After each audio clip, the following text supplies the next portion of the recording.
Dans son discours d'une trentaine de minutes, le Premier ministre malien est longuement revenu sur les acquis de l'AES, l'Alliance des États du Sahel, créée il y a 2 ans avec le Burkina Faso et le Niger. Mais une partie de sa tribune a visé un pays, l'Algérie. Abdoulaye Maïga n'a pas mâché ses mots. Du haut de cette tribune, nous appelons la junte algérienne à cesser de soutenir le terrorisme international et à s'impliquer résolument dans la promotion de la paix et de la sécurité dans un esprit constructif, en respectant la souveraineté des États.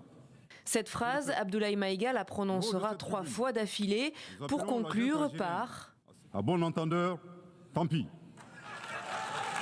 Ces dernières années, les relations entre Bamako et Alger n'ont cessé de se dégrader, le Mali reprochant à l'Algérie d'entretenir une proximité avec les groupes terroristes.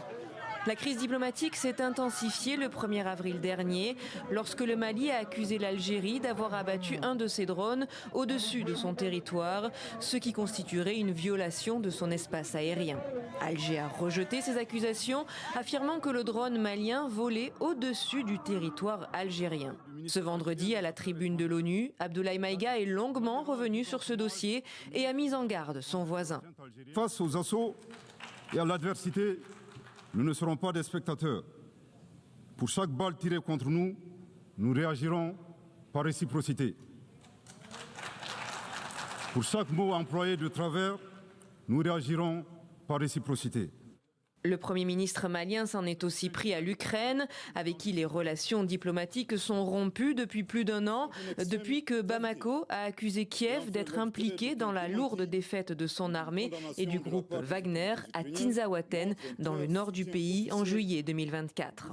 Le régime ukrainien est devenu l'un des principaux fournisseurs de drones kamikazes aux groupes terroristes dans le monde.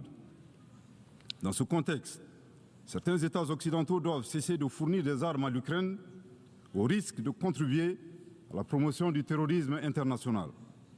Abdoulaye Maïga a enfin appelé à des réformes au sein des Nations Unies et rappelé que l'Afrique n'est toujours pas membre permanent du Conseil de sécurité. Une demande formulée par d'autres pays africains au cours de cette 80e session des Nations Unies.